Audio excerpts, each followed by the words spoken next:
Uningá, que o futuro é aqui.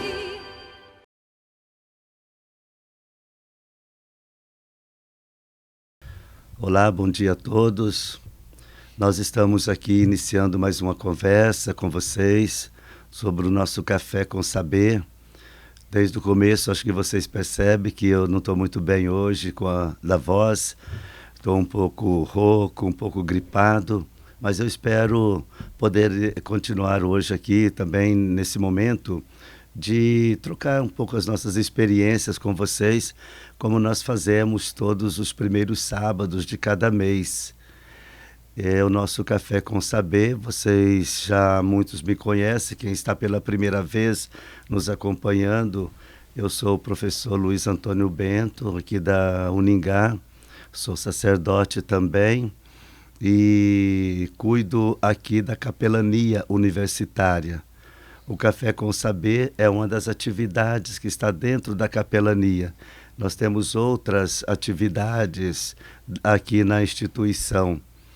E a capelania universitária, ela está ligada a um projeto maior chamado NAAC, que é o Núcleo de Apoio ao Acadêmico. E dentro, então, debaixo desse grande guarda-chuva, que é o NAAC, nós temos a capelania, temos o NIA, que é o Núcleo de Inclusão ao Acadêmico, temos a Escola de Psicologia, de Psicopedagogia. Então, são espaços que a instituição oferece para os alunos que encontram alguma necessidade, e procuramos dar este apoio. Além de assessorar, de coordenar a capelania universitária, eu estou professor aqui na Uningá há 13 anos, trabalhei já em vários cursos. Hoje estou professor somente no curso de medicina e coordeno o curso de teologia, EAD, 100% EAD, aqui também na Uningá. E já há algum tempo sou membro do Comitê de Ética em Pesquisa e atualmente estou na coordenação titular do comitê. É um prazer estar com vocês mais uma vez para a nossa conversa. Nós esperamos que vocês gostem do que nós vamos trazer aqui. Pedimos que você também tome seu cafezinho, né? Aproveita aí esta manhã do sábado, tome seu cafezinho. E obrigado por estar nos acompanhando da sua casa, do seu carro, do seu comércio. Não importa onde você esteja, importante é que você está reservando este momento do seu tempo para estar conosco. Estamos contentes, felizes por isso. E hoje nós vamos tratar de um tema tão importante quanto os outros que nós já aqui tratamos, que vocês podem ver aqui na tela: religião e saúde mental na atualidade. Claro que para conversar sobre esta temática, nós temos os nossos convidados. De praxe, vocês que nos já acompanham há algum tempo, tem sempre aqui a presença do professor Luiz Fernando com o violão, né, trazendo algumas músicas, interagindo conosco. Mas hoje, devido ao seu trabalho, ele não conseguiu se dispensar do trabalho. Ele é fisioterapeuta, tem visita a paciente nessa tarde, por isso não está conosco. Mas nós esperamos, né, dar conta aqui da conversa. Eu quero passar a palavra ao padre Júlio, que é um grande amigo de tanto tempo, que está aqui conosco. Eu vou provavelmente tratá-lo de Julinho, né, que fica difícil para mim ficar chamando de Padre Júlio. A gente sempre se tratou assim, de Luiz, de Luizinho, de Julinho. Então, Padre Julinho, estou muito feliz pelo seu aceite. Quando eu falei, meu Deus, quem que eu vou trazer para este tema? E pensei no seu nome, falei contigo, você deu o seu aceite. Eu confesso que eu fiquei muito feliz e saí espalhando para muitos que nós teríamos a sua presença hoje no nosso café. Muito bem-vindo, passo a palavra para você, pode se apresentar e fazer uma consideração também sobre o tema, sobre este momento. Obrigado pela sua acolhida, Luiz, e que bom estarmos aqui, não é? Que bom podermos conversar desse tema, que me parece um tema que realmente vem ao encontro de uma necessidade urgentíssima da nossa sociedade como um todo. Eu tenho percebido que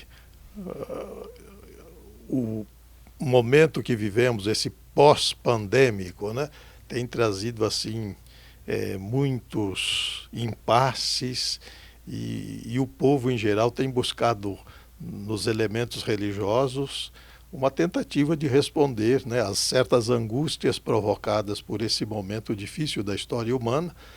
E penso que nós precisamos resgatar o verdadeiro sentido, quer da religião, quer da espiritualidade, quer da mística, né? E tentar ver possíveis saídas para o tema, né, da saúde total, né? Saúde total, especificamente hoje, da saúde mental. Eu tenho trabalhado por vários anos também aqui, nós temos trabalhado juntos, né, na Arquidiocese de Maringá. Já estou indo para os 48 anos de ministério na Igreja Católica.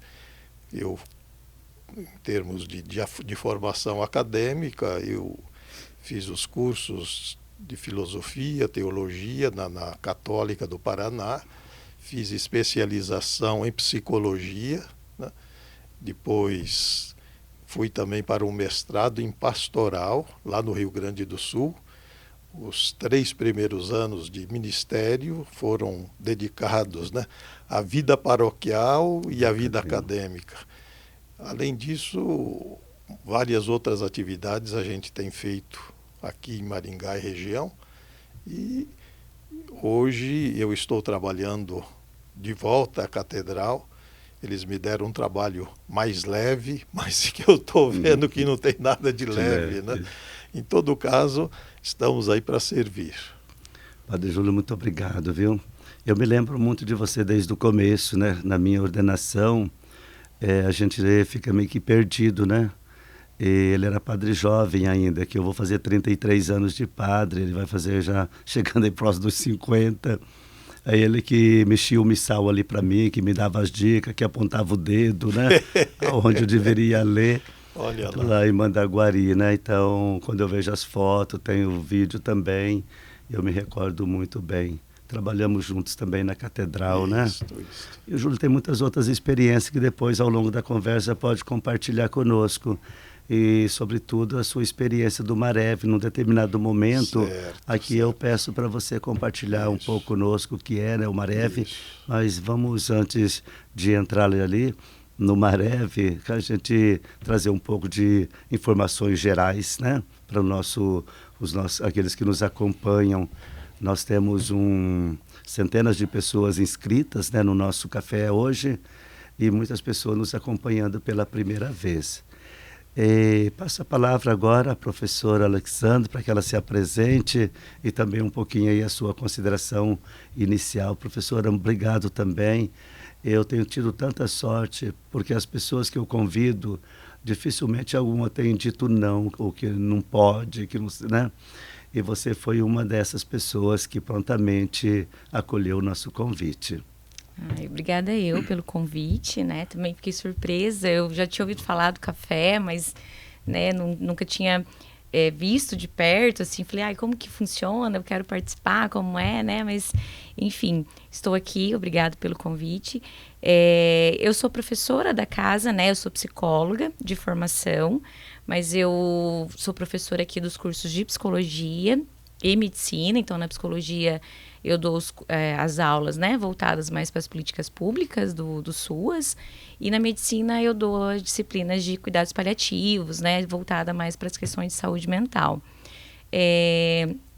Eu sou mestre também, né, sou mestranda pela UEM, também nas políticas públicas, e sou supervisora de estágio e fiz agora mais recente a especialização em doula da morte, que é uma temática um pouco mais tabu ainda, né? É interessante para você que trabalha com cuidados paliativos também, né? Isso, eu estudo desde sempre cuidados paliativos, né? E E aí eu preferi fazer a especialização de doula porque algo que me encanta mais, né, no trabalho da psicologia é especificamente no fim de vida.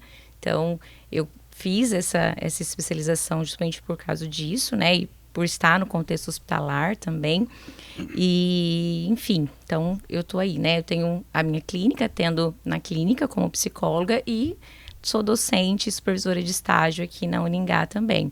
Então, assim, falar sobre essa temática, para mim, faz parte já do meu trabalho, né? Então, dentro dos cuidados paliativos, a espiritualidade é uma condição, né? Na verdade, assim, para mim, a espiritualidade do que eu estudo, ela faz parte da condição humana, né? Não tem como você falar do humano sem você falar da espiritualidade.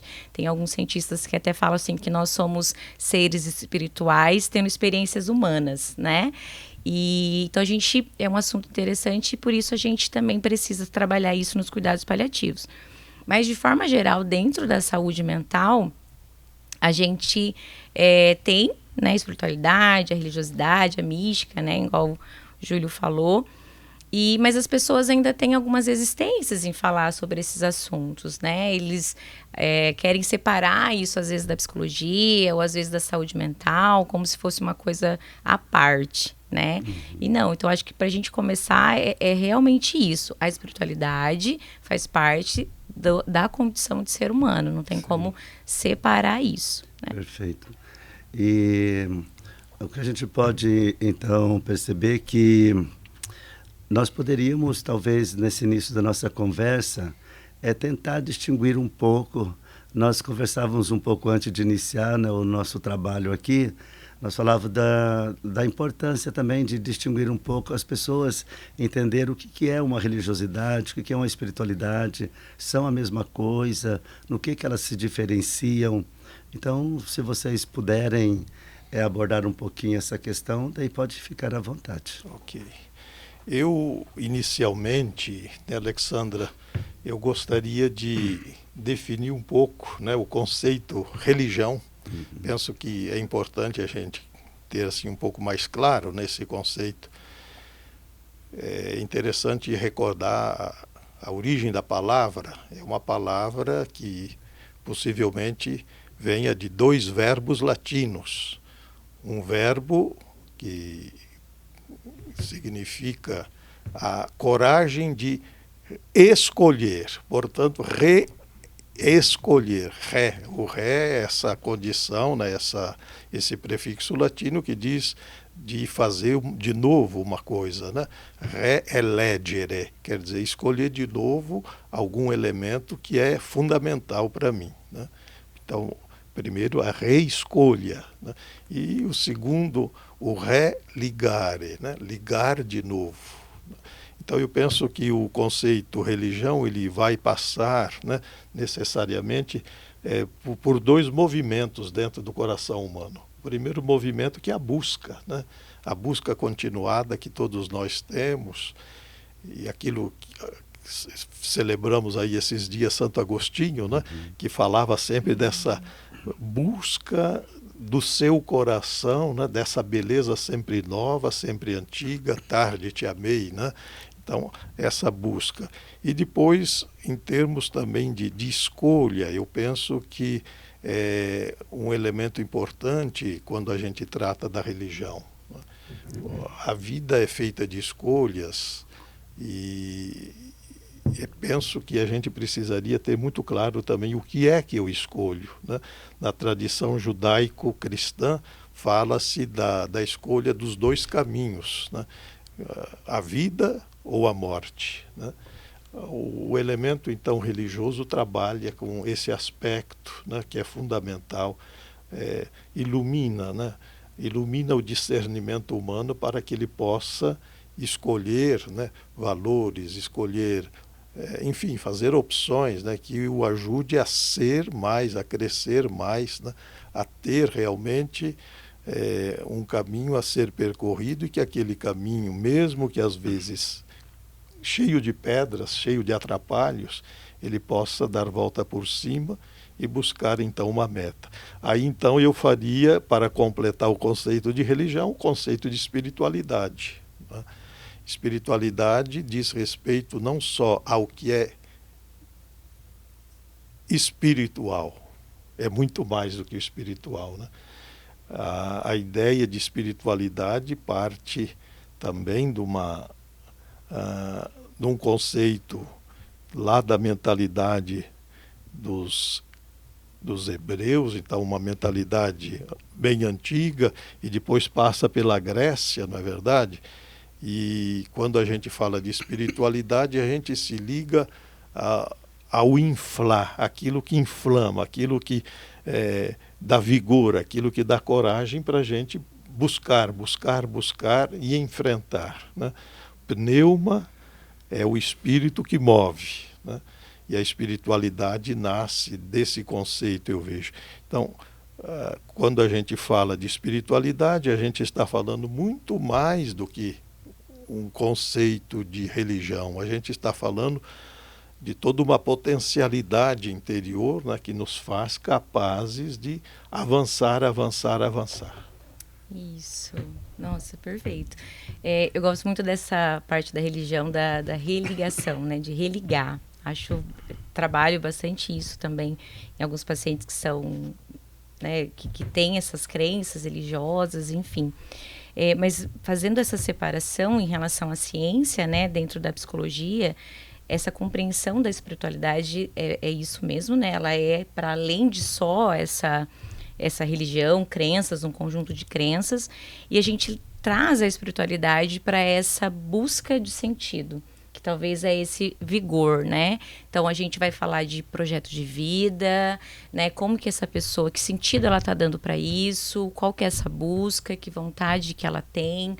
Então a gente trabalha, né? Traz essa ciência da espiritualidade para isso, para responder essas perguntas, né? Qual que é o sentido da vida, né? Qual que é o sentido de eu estar aqui? Qual que é o sentido da existência? Então, a espiritualidade vem para responder essas questões. Na verdade, elas são essas questões, né? Porque, na verdade, a gente, a todo tempo, está ali trabalhando essas questões existenciais em nós. Então, a espiritualidade, dentro ali da psicologia, né, do que a gente vai trabalhar com o paciente, é trabalhar essa parte, essa área, que é, qual que é o sentido de você estar aqui? Né? O que para ele é o sentido? A gente pode dizer que todo mundo tem uma espiritualidade, mesmo que não tenha uma religião? Sim. Da minha, né, do que a gente entende da pesquisa, de ciências, a espiritualidade, ela é colocada como uma condição humana, assim como o sofrimento, né? O sofrimento é uma condição humana, não tem como ninguém passar pela vida e não sofrer, né? A espiritualidade é a mesma coisa, então todos nós temos essa área na vida, né? Mas ao longo do tempo a gente vai se desfazendo um pouco disso, a gente foi entendendo dentro da saúde mental que fazer essa pergunta, né, qual que é o sentido de eu estar aqui, é errado, né? Tipo, eu vou entrar em crise existencial. E não, são perguntas que nos motivam a continuar, né? Então, quando eu pergunto para o paciente, o que te faz acordar de manhã, né, e ir trabalhar? Qual que é o sentido disso para você?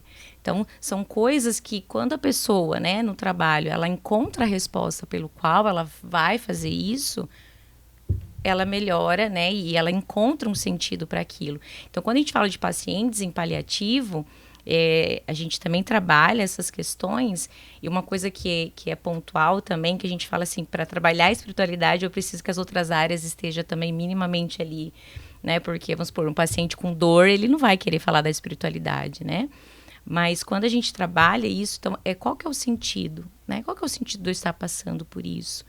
E aí, essa explicação, ela não é só religiosa, né? Não é só, porque Deus quis assim, ou porque, enfim, né? O que a crença ali de cada um vai dizer, né? Mas é algo maior, né? Algo que vai para além disso, né? Assim. Por isso, eu acho, né, Alessandra, que um conceito interessante que existia entre os gregos e entre a cultura judaica, né? Eu falo do Antigo Testamento, do Primeiro Testamento bíblico, que quando ambos, quer a cultura judaica, quer a cultura grega, falam de espiritualidade, eles se referem ao dinamismo, né? aquela ideia grega, né, do impulso, né, da propulsão em enfrentar, né, em poder dar um passo a mais. Isso, né? O que te impulsiona a ir? Né? O que te faz ir? O que te faz acordar? O que te faz estar aqui? Né? Então, e aí, digamos assim, aí vem a questão religião, que é, você disse uma palavra muito interessante, as crenças, não é verdade? Então, religião diz respeito às crenças, ao modo, né, como eu operacionalizo esse dinamis, né? Depois cada um tem o seu modo de operacionalizar. Vocês têm o seu, eu tenho o meu, o Luiz tem o dele. Né? E o ser humano, na sua diversidade, cada um tem o seu modo de encarar, né? De dar o empurrão, né, à existência. Isso mesmo. Perfeito. Bom, uma vez que a gente, eu penso que vocês contextualizaram muito bem, né? Trouxeram assim, de uma forma bastante explícita. Eu creio que os nossos ouvintes, aqueles que nos acompanham, acho que puderam entender bem, né, que onde que está essa diferença entre a religião e a espiritualidade, né? Acho que é muito bom recuperar também um pouco esses elementos, digamos, das culturas que antecederam, digamos assim, a nossa espiritualidade cristã ou não, enfim, né?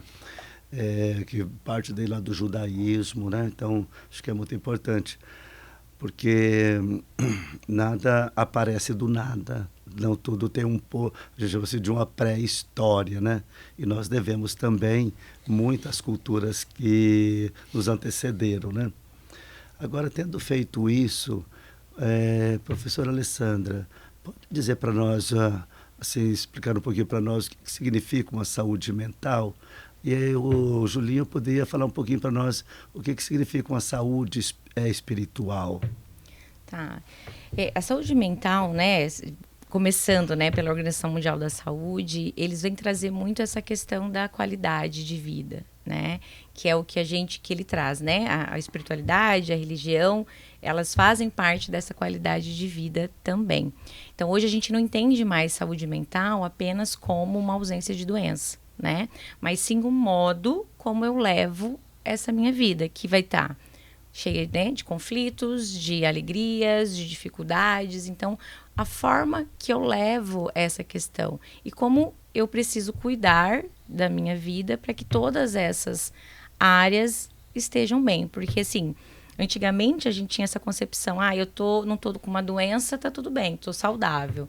Hoje não, hoje até quem tá com uma doença, né, a gente vai olhar para aquilo que tem de saudável nele, né? Então, qual que é a saúde mental de uma pessoa em processo de tratamento com câncer, né? Então, porque para a gente tirar esse contexto, né, de doente, saudável, mas o que tem de doente, o que tem de saudável, nessa pessoa que está passando por essa situação? Então, o que ela consegue de impulso, o que ela consegue de vida para lidar com essa situação do adoecimento. Então, hoje a gente entende muito mais de uma qualidade de vida diante dessas situações que a gente tem, que fazem parte do humano. Então, por isso a gente fala dessa saúde mental, né? Porque, querendo ou não, é a forma como a gente vai lidar, a gente vai olhar para essas situações, a gente vai olhar... E aí que a gente vai falar de novo do sentido, né? Tem um psicólogo, né, o Viktor Frankl, e ele fala muito disso, né? Da forma que a gente olha para situações de dificuldade, como que eu posso lidar com isso. Então, isso é qualidade de vida, né? Você olhar para algo e dar um novo sentido para aquilo. Então, quando a gente trabalha, principalmente a questão dos cuidados paliativos, a gente vai olhar nisso. Então, primeiramente, né, qual que é o sentido para o paciente estar passando por esse processo de adoecimento? E aí, o que ele tem de saudável para a gente dar conta de passar por isso? Né? Então, para a gente entender e não ficar parado que saúde é só eu ter que tirar a doença dele, né? É uma coisa interessante quando você fala da saúde mental, que não está ligado somente à ausência de uma doença física, né? Ou um transtorno mental, Isso. Vamos supor. Ontem eu atendi um casal e eles me faziam a seguinte pergunta. Eu gostaria que você desse uma palavrinha sobre isso. Porque eu acredito que essa pessoa da qual eles me falavam era uma pessoa também que estava no sofrimento. uma pessoa, por exemplo, que é diagnosticada com uma doença grave, como um câncer, e que ela se recusa a fazer qualquer tipo de tratamento. Ela nem deu início, tá? Foi diagnosticada e não quer fazer nenhum tratamento. Essa pessoa também está no sofrimento. Eu tentei conversar com ela falando um pouco daquelas várias fases, né? Quando você tem contato com o resultado de uma doença que você sabe que é grave. Sim. Então, o que a gente poderia dizer para uma pessoa dessa? Também essa pessoa que está diagnosticada com essa doença também está num sofrimento, não está? Sim, porque assim, ó... Não só físico, mas também mental, né? Sim, dentro do processo de adoecimento, a gente sempre fala de uma dor total, né? Então, assim, não é só uma dor do corpo. Então, quando o corpo adoece, é uma dor emocional, uma dor social, uma dor espiritual. Sim. Todas as áreas daquela pessoa, ela vai estar fragilizada ou atingida de alguma forma, né? Em um grau ou outro. Então, por isso que quando a gente trabalha com um paciente em processo de adoecimento, a gente precisa olhar para todas essas áreas, né? Então, por mais que eu, enquanto profissional dentro de uma equipe, eu preciso chamar o capelão para dar um auxílio nessa questão espiritual. Mas eu, enquanto profissional, também preciso ter um mínimo de conhecimento para identificar, né, a área que eu preciso lidar com aquilo, mas também de conseguir ser esse início ali, né? Então, assim, e uma outra questão que, assim, tem algumas doenças que elas são ameaçadoras da vida. Então, quando a gente fala de um câncer, o câncer é uma doença que tem um estigma de morte. Sim. Então, a pessoa relaciona automaticamente com a morte. E aí, a pessoa entra num processo de luto antecipatório, né? No sentido de que vou morrer. Né? Então, e começa e gera o sofrimento. Sim. Então, ela precisa, sim, de um acompanhamento, de um esclarecimento sobre o seu processo clínico, né? Para que ela consiga ir lidando com essa situação. Mas é um luto do próprio corpo que está adoecido. Até porque a gente é uma totalidade integrada, né? Sim, sim. É isso que eu gostaria de, quando você falou uma expressão, e o Padre Luiz agora acaba de repeti-la, né?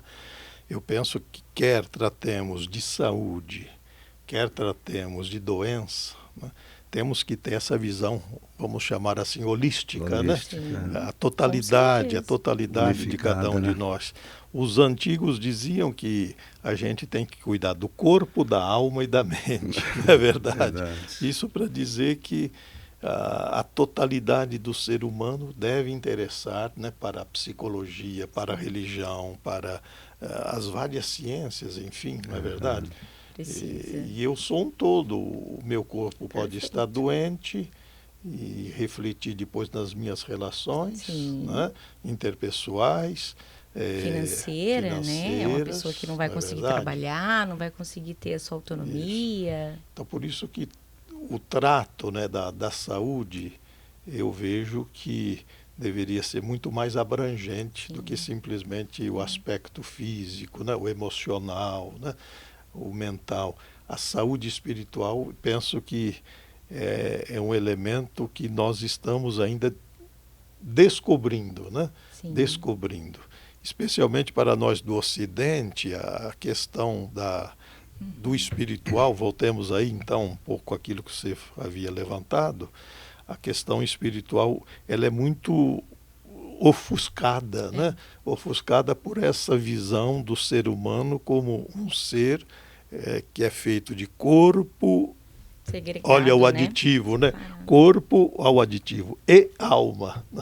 Isso, e espírito, né? Isso. E nós somos uma totalidade, corpo, alma e espírito, quer dizer, é o ser composto, né? Um ser composto do ponto de vista da filosofia mais clássica, né? Somos um ser composto e que temos que buscar nessa composição uma harmonia total, né? Uma harmonia total. Isso. E o nosso próprio, assim, dentro da psicologia a gente tem algumas abordagens, né? Que vão às vezes diferir em um conceito ou outro. Eu trabalho na abordagem da Gestalt terapia e que trabalha muito realmente essa questão do holístico, né?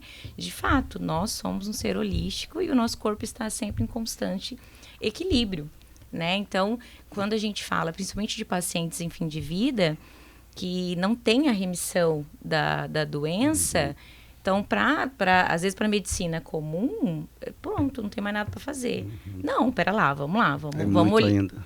Tem muito ainda. Vamos olhar isso aqui, vamos olhar as outras áreas, né, o que tem para curar, quais são as relações que a gente pode lidar com isso.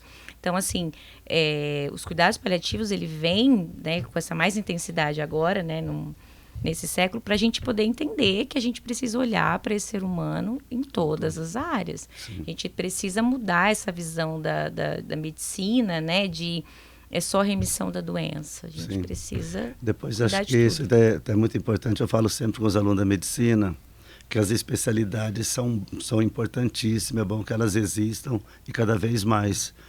Mas ao se especializar, tomar o cuidado de não perder a visão do todo da pessoa. Às vezes eu sou um neuro e fico preocupado só com a cabeça, esquecendo que tem braço, que tem um corpo todo, né? Então, não perder essa visão da totalidade unificada, essa visão holística, né, do ser humano. Aí eu gostaria também de conversar um pouquinho, trazer um pouco essa temática, Julinho e professora Alexandra. Nós, sobretudo, os hospitais, os pacientes internados, eles são assim muito carentes da visita, de uma visita espiritual, que os hospitais chamam de uma visita pastoral, né? E como que vocês veem isso? Realmente isso pode trazer uma consequência positiva na cura desses pacientes, ou se não na cura, pelo menos para eles viverem, pelo menos para o paciente viver, o doente viver esse momento da sua vida com mais esperança, dando um sentido também ao sofrimento humano. Porque o sofrimento humano, Viktor Frankl disse isso, né? Ele só é insuportável quando ninguém cuida, né? Então, quando você é cuidado, você se sente mais seguro também. Como é que vocês veem isso, essa necessidade que os nossos doentes apresentam e praticamente assim a todo momento somos chamados para ir para os hospitais para dar uma assistência espiritual, pastoral? A gente está praticamente todos os dias em UTIs, né? E dá uma assistência possível a terminais. Eu tenho visto assim que muitas pessoas que pedem, né, elas procuram naquilo a tábua de salvação, mas não só como algo desesperador, não, mas algo que venha completar, né? Que venha confortar, né? Que venha trazer uma resposta muito interessante para aquele momento ali, né, de dor, de busca de sentido de vida. Viktor Frankl, já falamos tanto dele, né? Aliás, a obra é interessante, né? Sim. Muito interessante, que é praticamente uma autobiografia dele. Então, eu acho que a presença do elemento religioso, né, do elemento espiritual para terminais é um fator determinante também. É algo assim que divide águas, né? Divide águas. E na experiência, você também, Luiz, deve ter passado por várias experiências, né? Quando marcamos a nossa presença para terminais que se recuperam, né, que saem daquele estado, quantas experiências bonitas, né, a gente escuta de pessoas que, digamos assim, que reencontraram o céu na terra, né? Porque eles estavam já no túnel, né, vendo lá no final a morte, né? E, no entanto, parece que na nossa mentalidade nós dizemos do milagre, né? Por um passe, né? Porque aquele passe é produto também da opção, né? Da religação que aquele sujeito faz naquele momento de buscar a saúde dele novamente. Nós falamos isso milagre, realmente é um milagre, porque nós estamos diante do limite e aí, com a presença, né, de elementos religiosos, né, espiritualidade, mística, etc., a pessoa dá um salto. Eu acho que é um mistério mesmo da vida que a gente não tem muitas explicações. E depois Aí, Júlio, mesmo que muitas vezes o paciente não venha a falecer, né? A gente tem assim, um feedback muito positivo das famílias, o quanto que foi importante para a família naquele momento ter uma assistência espiritual, religiosa, né? Então, e daí, professora Alexandra, parece-me que hoje essa questão da espiritualidade no tratamento dos pacientes, parece que meio que está voltando, né, assim, essa valorização. Teve um tempo atrás, eu fui chamado para dar uma conferência e o médico deu uma conferência sobre saúde e espiritualidade. E eu dei a palestra sobre células tronco embrionárias. Eu falei assim, parece que nós estamos invertendo os papéis, né? Eu talvez poderia falar sobre saúde e espiritualidade e ele sobre células. Então foi o contrário, né? Mas eu fiquei feliz porque era um médico falando, né? O quanto que é importante essa valorização da cultura religiosa ou espiritual dos pacientes, né? Como é que você vê isso? Eles têm mudado muito, né? Essa questão assim, olha, a gente conseguiu aqui fazer o que a gente humanamente conseguiria, então agora fica com a sua crença, com o seu Deus, enfim. A gente escuta muitos médicos no contexto hospitalar, né?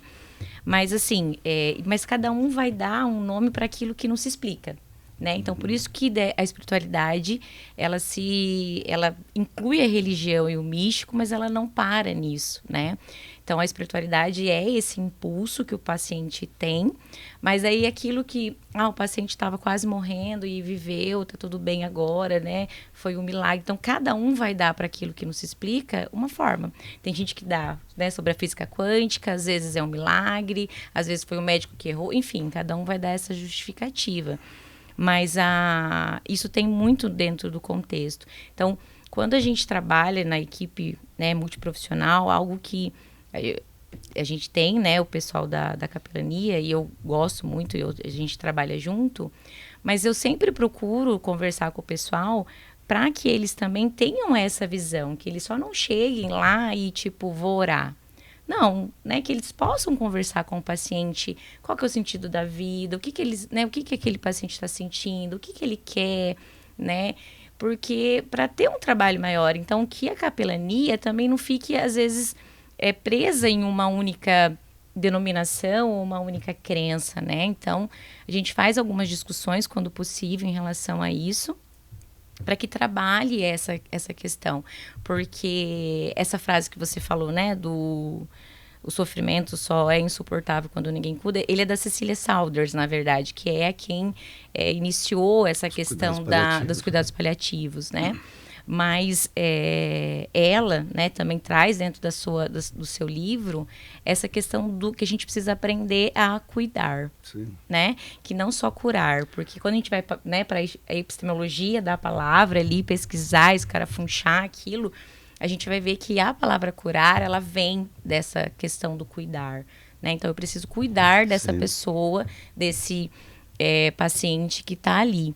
Então, a gente precisa olhar para essa pessoa que está com todas as áreas ali, né? Então, a capelania é super importante falar sobre isso. No contexto hospitalar é mais difícil, na UTI ainda mais, porque na UTI as visitas são restritas e o que você entra lá dentro é muito restrito, né? Diferente dos quartos. Então, porque nos quartos, né, pacientes que têm um acompanhante, falam assim, não, pode pôr, qual que é a sua crença, né? Depois, claro, da entrevista, tudo. Não, então, o que você quer? Quer pôr um louvor? Quer assistir uma novena? Você quer escutar uma pregação? Vamos colocar, vamos fazer. Você quer que eu chame o pessoal da capelania para... E aí a gente faz isso, né? Na UTI, como eu não consigo muito, a gente já tem alguns materiais que já ficam na UTI, né? Então, acaba nós mesmos profissionais tendo que proporcionar isso. Então, tipo, você quer... Então tá, eu vou lá preparar, então, a TV, alguma coisa para você conseguir assistir uma pregação, né? Eu vou pôr uma música ou um louvor, né? Mas, então, somos nós profissionais que temos que fazer, né? Ou chamar a pessoa da capelania para ajudar a gente nessa questão. E é muito importante. Então, vamos supor assim, pacientes em fim de vida, voltando de novo, né? E a gente fala muito com a família também, né? Olha, você quer que venha algum religioso aqui? O que você quer que a gente faça? O que né? Eu posso pedir autorização para entrar? Você quer? Porque às vezes tem muitos que querem um pastor específico, né? Que não quer alguém da capelania, quer um pastor específico, quer alguma coisa. Então, tudo isso a gente vai trabalhando e mediando dentro do contexto hospitalar. Você citou Cicely Sander, que ela, na verdade, eu gosto demais dos cuidados paliativos também, né? Eu trabalho sob final de vida, eu gosto muito e sinto muito ela, né, dessa preocupação que ela fala. O importante é saber que eu me preocupo com você. É importante o paciente, o doente, saber que ele não está sozinho. Perfeito. Saiba que você pode contar comigo, né? Então, essa visão dela. E que, na verdade, morreu, né? Sob os cuidados paliativos no hospital que ela fundou, né? Em Londres, é isso, né? Em 87, nascem os cuidados paliativos, que é muito importante, né? Você trabalha com essa melhor do que eu, que é, na verdade, esse manto que se coloca, né? Esse capote, essa proteção que você dá ao paciente. E daí, da informação que eu tenho, em 2002, a Organização Mundial da Saúde deu uma definição de cuidados paliativos. Só para a gente lembrar que essa abordagem não só ao paciente, mas à família. Né? E não só os aspectos biológicos, mas também psicossociais. E o espiritual. Esse que eu queria chegar, que a própria definição fala também do espiritual. Então veja que a própria Organização Mundial da Saúde entende que esse cuidado, essa atenção da dimensão espiritual do paciente, ela é importante, né, nesse tratamento. Né? Sim. Então, como o nosso tempo também ele é bastante corrido, parece que é muito tempo, depois que falta tempo. Eu gostaria de trazer essa questão agora para o Julinho, para ele falar um pouquinho para nós sobre a experiência do Marev. Assim, não precisa ser muito demorado, mas assim um pouco resumidamente, porque é uma história tão bonita, não tão longa. E você é um dos fundadores, né, do Marev. O que é o Marev? O que significa essa sigla? Qual é o objetivo do Marev? Quem que pode... gostaríamos que ninguém precisasse ir para o Marev, né? Mas se alguém precisa, quais os tipos de pacientes, digamos assim, de pessoas necessitadas que são acolhidas no Marev? Certo. O Marev é uma experiência que está aqui em Maringá já há quase 30 anos. E nós nascemos de uma necessidade e um desafio que o nosso antigo bispo colocou em minhas mãos, que queria ter uma casa de acolhida, né, para dependentes químicos. E assim o bispo colocou, não lembra como era Dom Jaime, ele jogava a bomba e queria ver resultados. Então articulei aí um grupo da cidade e começamos essa casa, fomos buscar experiências em Campinas, sobretudo, que lá foi o primeiro núcleo, né, no Brasil, para cuidar dessa questão, para ter uma comunidade terapêutica, não é? E o Marev, assim como outras comunidades terapêuticas, funciona como uma UTI, não é? Realmente é uma UTI para o acompanhamento de dependentes químicos, lembrando também que a dependência não é meramente um vício, né? O povo fala o viciado, né? Tristemente a gente escuta isso. O dependente químico é um doente, como qualquer outra doença, né? E o Marev é composto de vários profissionais. Temos lá um grupo de assistentes sociais, médicos, psicólogos, né? Basicamente isso, enfermeiros, né? Que somos obrigados a ter, e também um acompanhamento religioso, plurirreligioso a gente chama, né? Porque, claro que a Igreja Católica que banca praticamente tudo aquilo, mas a gente faz questão de ter uma dimensão mais do que ecumênica, uma dimensão do diálogo interreligioso ali dentro. Até quantas pessoas vocês podem ter ali no Marev? Pois a semana passada, tristemente, nós tivemos que fechar um pouco mais. em vista de deficiências financeiras, econômicas, nós vamos passar a ter lá 40 pessoas. Mesmo assim, é bastante. Até antes a gente acompanhava sempre 60 pessoas, né? O espaço dedicado, então, especialmente a homens de 17 a 60 anos, né? E depois nós temos a Casa de Nazaré, que também leva mais ou menos para as meninas a mesma experiência. E então são duas experiências muito ligadas à arquidiocese, que tentam, né, dar um apoio, um acompanhamento por 9 meses à dependência. 3 meses de recomposição da pessoa, né, de restauração da dignidade da vida, 3 outros meses tentando trabalhar valores e os 3 últimos meses da chamada reinserção. Para cada momento há projetos e esses projetos têm dado bons resultados, porque aqui só no Mareve já passaram mais de 3.500 pessoas e nós temos acompanhado o pós, nós chamamos tratamento, né? Temos feito esse acompanhamento e graças a Deus, assim, há muitas pessoas que continuam de pé, que se reencontraram. E aí que vem o elemento que eu acho que é interessante, né?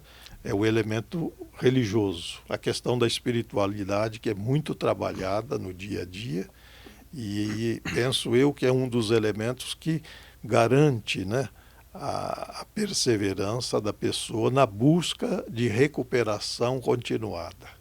Faz muita diferença. Faz a diferença.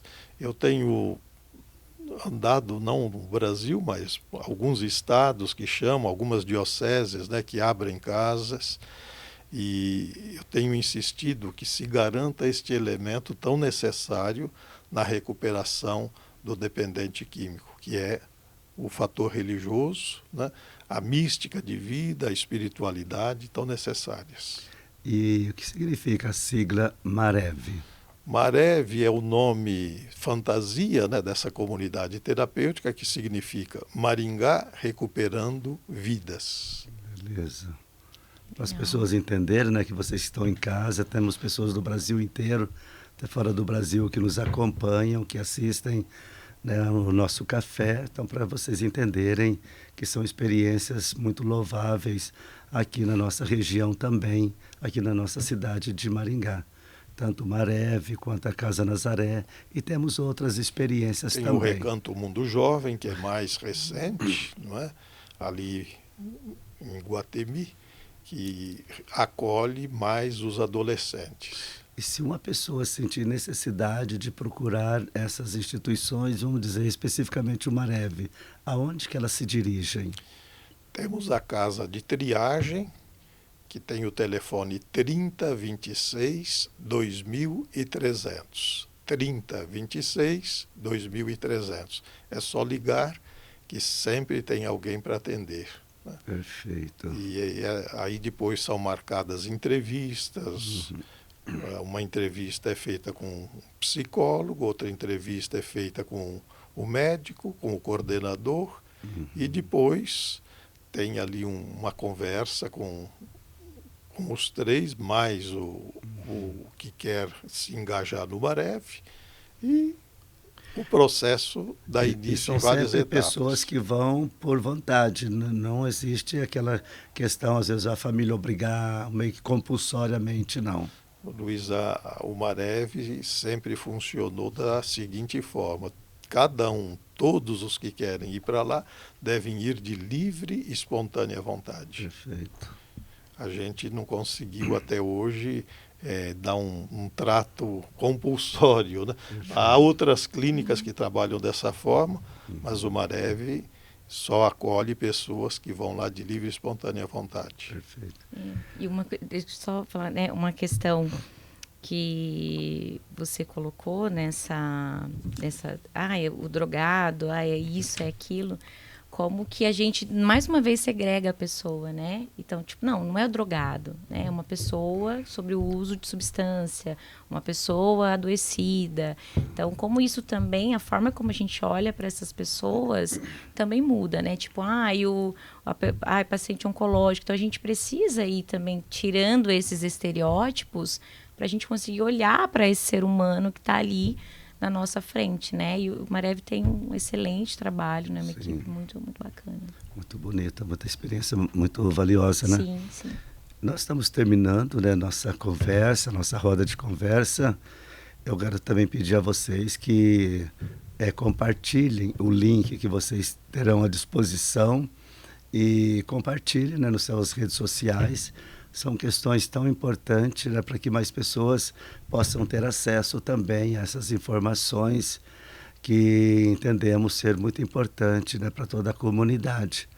Nosso intento não é falar de uma religião específica, nem mesmo na capelania universitária, né, mas para a gente atender o ser humano enquanto tal. A religiosidade que é importante, como a gente está vendo, mas mesmo que uma pessoa se declare não ter nenhuma religiosidade, como nós temos, né, pessoas que se dizem não ter nenhuma relação com qualquer tipo de corrente espiritual, mas por isso nós também acolhemos, né, todas as pessoas. Eu gostaria de passar, estão vendo que estou perdendo a minha voz, gostaria de passar a palavra para vocês. Primeiro a professora, comecei com o Padre Júlio, agora termino com a professora Alexandra. Para você, uma palavrinha final, que mensagem você traria para as pessoas que estão nos acompanhando, né, os nossos jovens também, nossos acadêmicos? A gente sabe o quanto que eles sofrem no dia a dia, a pressão também de terem que produzir, de ter resultado, e muitas vezes o sofrimento mental também, né? Então, que mensagem você traz? Claro, não só para os acadêmicos, mas para todos, assim, no sentido geral. Olha, pensando, né, na nossa temática espiritualidade, eu diria, né, para quem vai nos assistir, para quem está nos assistindo, que a gente poderia pensar, eles poderiam pensar na questão de responder essas questões de vida. Qual que é o sentido de eu estar fazendo isso?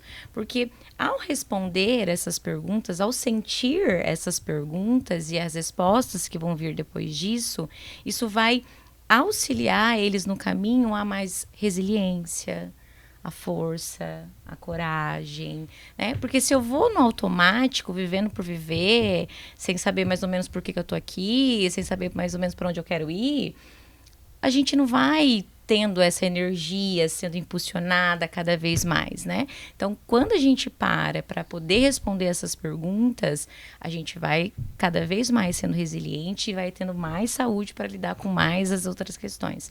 Então, eu diria assim, cuide também dessa área, né?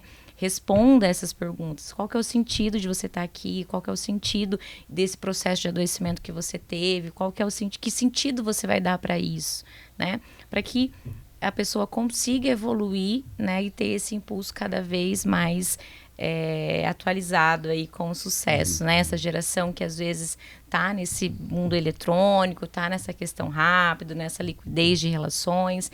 Então, quanto mais a gente vai olhando para isso, para o sentido, para os projetos, para as nossas escolhas, por que eu escolho isso e não aquilo, né? E também olhar para as suas crenças, né? Quais são as crenças que embasam, que valores são esses que me auxiliam a responder tudo isso, né? Quais são esses valores de vida? Então, tudo isso é importante para que cada vez mais a gente se atualize nesse impulso de vida e quanto mais a gente vai se tornando pessoas resilientes, né? Então, que isso a gente leve para a vida todos os dias. Perfeito. Julinho, Padre Júlio. Pois é, eu quero também endossar, Alessandra, tudo aquilo que você falou. Olha, se daria uma boa teóloga, tá? Pois porque a teologia também trabalha com isso. E pode fazer aqui na Uningá. Na Uningá para fazer na Uningá. Pois é. Eu acho interessante que cada um de nós entenda que não está simplesmente passando por esse planeta. Isso. Não é? Eu não estou só de passagem, né? E uma passagem muito fugaz, muito sem sentido. Né? Você citou, o Padre Luiz também citou o nosso Victor, que eu tenho uma paixão grande por ele, já li tudo que é dele, e eu acho que esse homem, né, na modernidade, ele tem muito a nos ensinar, né? Naquele campo de concentração, né, praticamente quase morto, e ainda descobre o sentido de viver, o sentido da vida. Para mim, o que me impulsiona a viver é isso, porque a minha vida tem sentido, né? E é uma vez só, né? Isso é interessante. Então, eu gostaria de deixar, né, um pouquinho essa mensagem para você, meu caríssimo internauta, né? A vida tem sentido.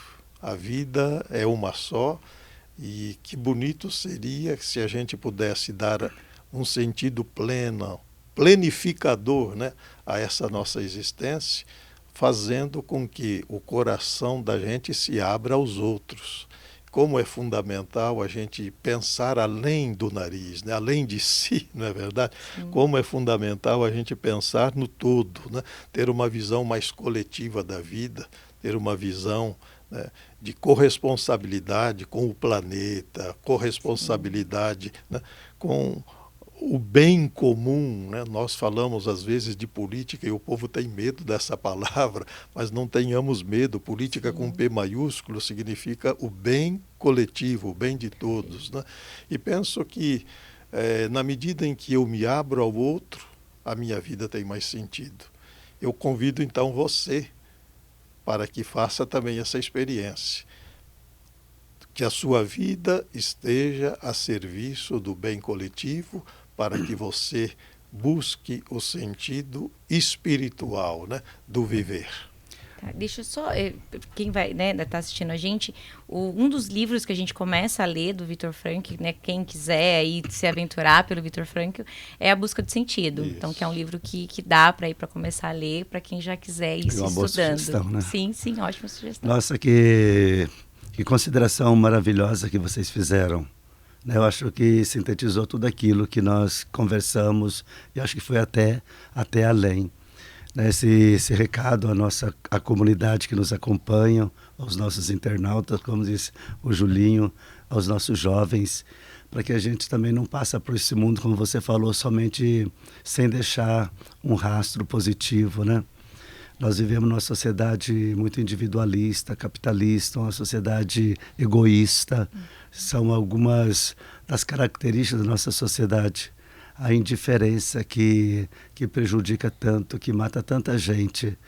E nós podemos fazer a diferença. Eu, você, todos nós podemos dar a nossa contribuição para a construção de um mundo mais solidário, mais fraterno, mais comprometido, que possa amar mais as pessoas, né? Isso, nós não somos um ser individual neste mundo, nós vivemos num mundo compartilhado, numa sociedade compartilhada. Então, muito obrigado. Nós só conseguimos ser civilizados porque o outro existe, né? Exatamente, sim. Né? Então, muito obrigado pela colaboração, por tudo que vocês representam para o nosso Café com Saber. E hoje, neste café, nessa temática também tão importante, né? Religião e saúde mental na atualidade. Eu estava dizendo para amigos, hoje eu estava participando de um curso e disse a eles do café, já pediram o link. Eu falei assim que nós terminarmos o café, eu já passo o link para vocês, ou se você já quiser pode se inscrever e você já terá um link imediato também, né? E muita gente vai acompanhar, eu tenho certeza, inclusive fora do Brasil. Antes de nós concluirmos, eu quero dar alguma informação, algum comunicado aqui. Primeiro de agradecimento, que eu já fiz a vocês mais uma vez. Espero a gente ter alguma outra temática que vocês possam voltar, estar junto. Vocês levam de brinde a canequinha maravilhosa, que é um presente que a Uningá oferece. Obrigado. Imagina. que a Uningá oferece para os nossos convidados. Todos até hoje saíram com a canequinha. E vocês estão levando a primeira nessa modalidade tão bonita. A outra não tinha esse laranja. Olha lá. Essa é a primeira. Né? Obrigado. Eu até tenho da outra, mas quis que vocês fossem os primeiros a levar essa, né? Quero agradecer Dr. Ricardo, que é o presidente da mantenedora, Dr. Roberto, que é o reitor aqui da Uningá, a doutora Gisele Colombari, que é a pró-reitora, agradecer aos diretores, os coordenadores de cursos, os professores, os colaboradores da Uningá. Um agradecimento especial aqui para a equipe do estúdio, né, o Márcio, o Adriano, o Giovanni e o Osmar. Então, muito obrigado. São muito carinhosos sempre com a gente. Veja quanto aparelho nós temos aqui para podermos fazer o nosso café. Então, muito obrigado. Lembrando também a vocês que nós temos a capela aqui dentro da instituição. A capela, ela não é uma capela só para os católicos, é uma capela para todas as religiões que são reconhecidas pela Constituição brasileira e que estão presentes dentro da instituição. Todos podem usar, momento de oração, quiser fazer grupo. E nós temos também a missa todas as terças-feiras, às 18h15. Outra coisa importante é a capelania. Nós temos uma sala só para isso, que é preparada para os atendimentos da capelania. Então, só entrar no site da Uningá, uningá.br, e procurando ali vocês vão achar a capelania universitária. Também tem horário para vocês, tem e-mail para vocês marcarem os atendimentos. Eu creio que era isso, né? Então, muito obrigado. Esperamos encontrar vocês no mês de outubro, né? No primeiro sábado de outubro, novamente, e com outra temática que estamos definindo. Se vocês tiverem alguma temática que querem nos sugerir, pode entrar no e-mail da capelania, ali na página, e sugerir a temática que nós podemos considerar, aquilo que nos for possível considerar das suas sugestões, ok? Então, mais uma vez, muito obrigado. Deus abençoe a todos, que vocês tenham aí o sábado, o domingo e todos os dias das suas vidas muito feliz, muito abençoado por Deus. Sou muito feliz por vocês nos acompanhar. Distribui o link, compartilhe todas as suas redes sociais. Ajude o nosso Café com Saber chegar a mais gente. E desculpa por eu estar com a voz assim como vocês estão sentindo. E desculpa pelo Luiz Fernando hoje não poder estar conosco com o violão. Esperamos na próxima. Muito obrigado, um abraço, um beijo no coração de todos. Obrigado. Valeu. Valeu.